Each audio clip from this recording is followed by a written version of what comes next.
The Timla or the fig tree hold multiple significance in the life of village communities of Himalaya. This story explored the craft of making Timal leaf bowl to eat from an auspicious occasion, inquire into the mystery of Timla flower and the folklore surrounding it, and remark on its impact on the climate change on its preferred habitat. The storyteller remind us of vital role that the biodiversity of Himalaya. Uttarakhand में एक समय था जब गाँवों में किसी भी शुभ अवसर पर, चाहे पूजा हो, विवाह हो या कोई पर्व का आयोजन हो, बाजार से खरीदी हुई वस्तुओं का बिल्कुल भी प्रयोग नहीं होता था या बहुत ना के बराबर होता था। बल्कि लोग जंगलों और खेतों पर बहुत अधिक निर्भर होते थे। और ऐसे अवसरों का अगर मैं उदाहरण दूँ तो गौरी घाटी के जो निचले गर्म इलाकों के गाँवों में तिमला और अंजीर के चौड़े पत्ते होते थे, काफ़ी सुगंधित पत्ते होते हैं। लोग इन्हें बोरियों में भर के मंगवाते थे। ये पत्ते केवल भोजन परोसने का साधन नहीं थे, वे मनुष्य, जंगल और भोजन के बीच बने एक जीवंत संबंध का हिस्सा भी थे।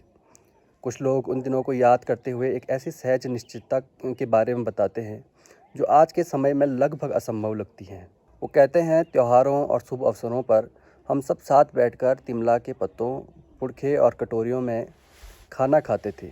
तब कहाँ थी आज की जैसी थालियाँ, डिस्पोजल की प्लेटें और प्लास्टिक के गिलास। और ये अगर आज हैं भी तो ये सिर्फ प्लास्टिक को फैलाने का और प्रदूषण फैलने का ही माध्यम बने हुए हैं।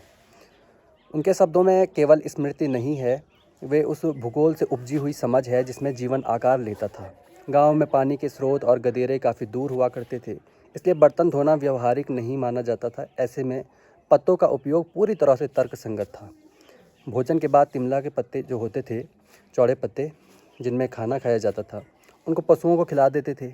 और जो पत्ते अगर बच भी जाते थे वो सड़ गल करके प्राकृतिक खाद बन जाते थे।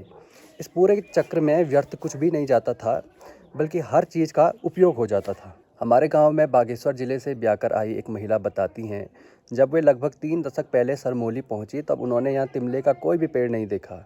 उनके विवाह में तिमले के पत्तों का उपयोग हुआ था और आज भी परंपरा के अनुसार विवाह और पूजा में इन पत्तों का खूब उपयोग किया जाता है, क्योंकि तिमला के पत्ते शुद्ध माने जाते हैं। एक और महिला जिनका बचपन मध्य हिमालय में बीता, वो याद करती हैं गर्मियों के दिनों में वो तिमले के फलों की चटनी बनाकर कितना खुश महसूस करती थी।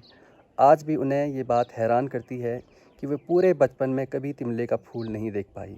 उन्हें बताया गया था कि जो व्यक्ति भी तिमले का फूल देख लेगा उसे अपार धन मिलेगा और वो खूब धनी हो जाएगा।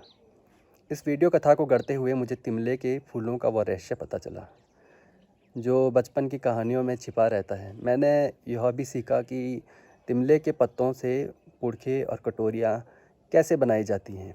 और सच कहूँ तो जो अपार धन लोग कहते हैं कि तिमले के फूलों को देखने से मिलता है, वो शायद तिमले के जो पत्ते और पुड़खों का हम उपयोग करते थे, वही हमारे लिए एक सबसे बड़ी निधि थी, जो हमें एक तो प्लास्टिक से बचाती थी और दूसरा हमारे संसाधनों को भी बचाने का काम करती थी।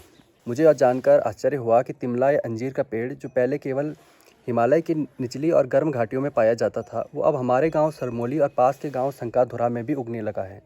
यह परिवर्तन पिछले 1 दशक में हुआ, जब धीरे धीरे जलवायु में परिवर्तन हुआ और गर्मी बढ़ने लगी। हालांकि इन पेड़ों का कद अभी काफ़ी छोटा है, लेकिन जैसे जैसे जलवायु में और भी परिवर्तन होगा तो शायद ये पेड़ और भी उच्च हिमालय क्षेत्रों में उगने शुरू हो जाएं। हमारे हिमालयी गांव और उनके ग्रामीण समुदाय आज भी जंगलों पर निर्भर हैं।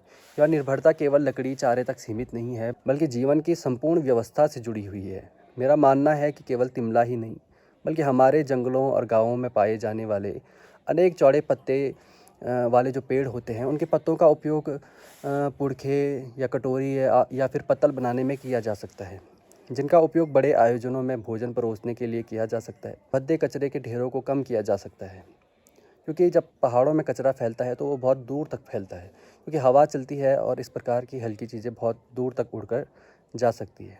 शायद सबसे आवश्यक सत्य यही है कि हमें जंगलों के महत्व को और उनमें मौजूद जीवन की विविधता को समझते और सराहते रहना चाहिए, क्योंकि यही हमारे हिमालयी गाँवों के जीवन, पोषण और अस्तित्व का आधार है। तो आपसे फिर मुलाकात होगी अगली वीडियो में। तब तक के लिए बने रहें देवदार के साथ। बहुत बहुत धन्यवाद।